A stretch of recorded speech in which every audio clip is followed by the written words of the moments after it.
Hi, this is Lily Cotillo. Welcome to Edging Life.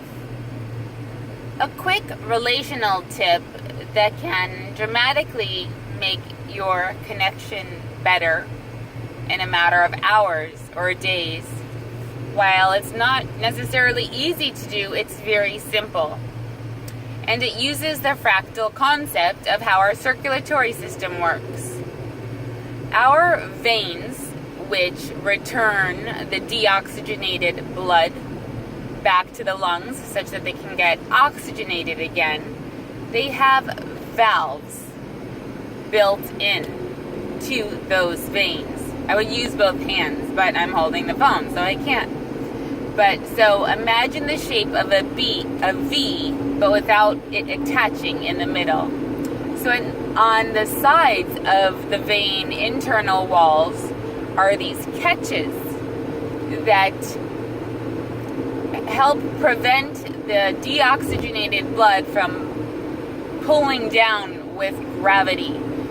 It helps lock the blood in place, and then it flips it upward so that the blood has an easier time returning to the lungs to get oxygenated to circulate around the body again. When we're standing still, actually, our heart, the pump, does the most intense work because gravity is working full force against your body. When you are walking or moving, you have some aid in the flow of the circulatory system.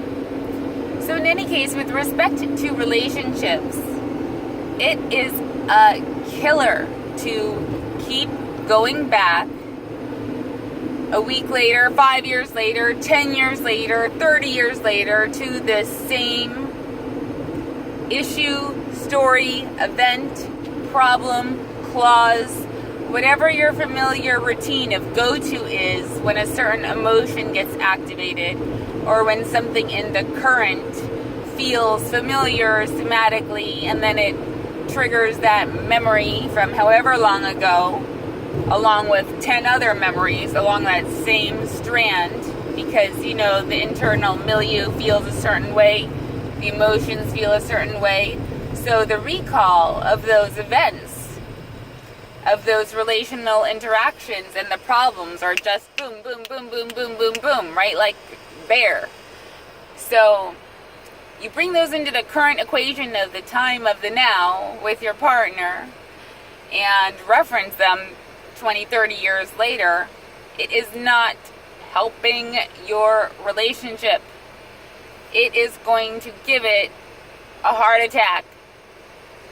Those veins of emotional psyche need to be built in consciously, such that even if that somatic and internal milieu bring up the memory bubbles of the bad stuff from the past, you build in your own veins of psyche such that you keep that inside and you do not verbally spew it out and continue to perpetuate the adverse interactional problem. I'm not saying don't talk and verbalize your opinions and feelings or to be mute. What I am suggesting is you find a new route. Similarly to how if your arteries or veins would get a blockage and you would have either arteriosclerosis and then get an angioplasty or you'd have a bypass. Well, in the case of language and memory reference and talking with a partner, I'm suggesting you find a bypass of language without the references.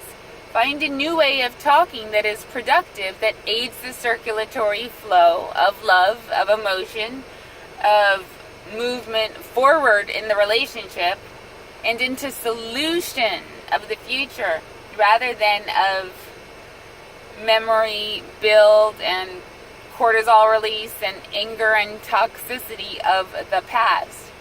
So this will take some practice. First of all, you're going to have to put on the brakes. You're going to have to build in those valves. You're going to have to zip your mouth. And you're going to also have to not be passive aggressive and do various other sideways techniques that are just as disadvantageous. And you're going to have to come up with a language of solutions such that the behavior or whatever the person has said or not said that has affected you can be expressed in a way such that it's not patronizing or blaming.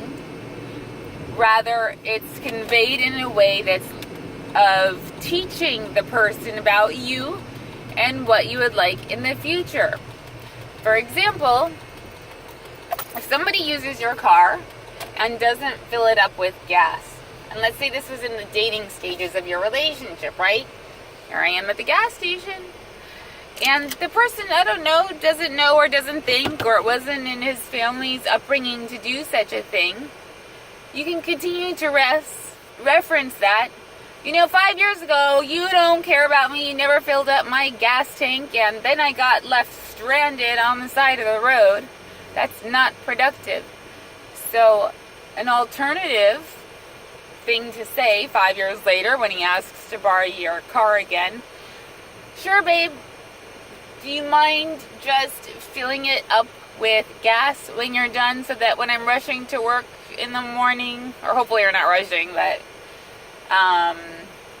it's not something I have to think about that I have to do and get up 15 minutes early and or worry about getting stuck on the side of the road. I would super appreciate that.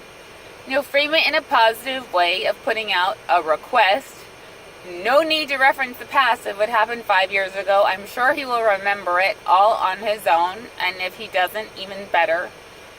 And this is the way that you build valves in your relationship to keep the backflow of past and the resentment build, the artery cloggages, and the ultimate death of your relationship.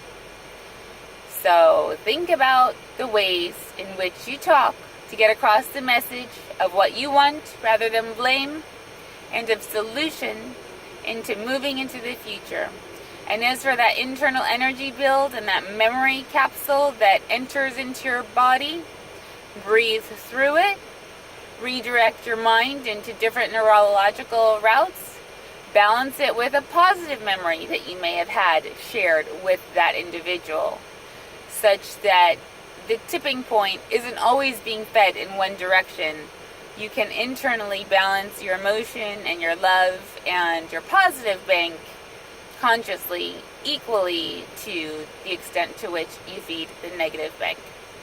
And with that said, have fun, good luck. Of course the choice is yours. You're welcome to bring on the 5 bypass, heart attack, death if you like. Up to you.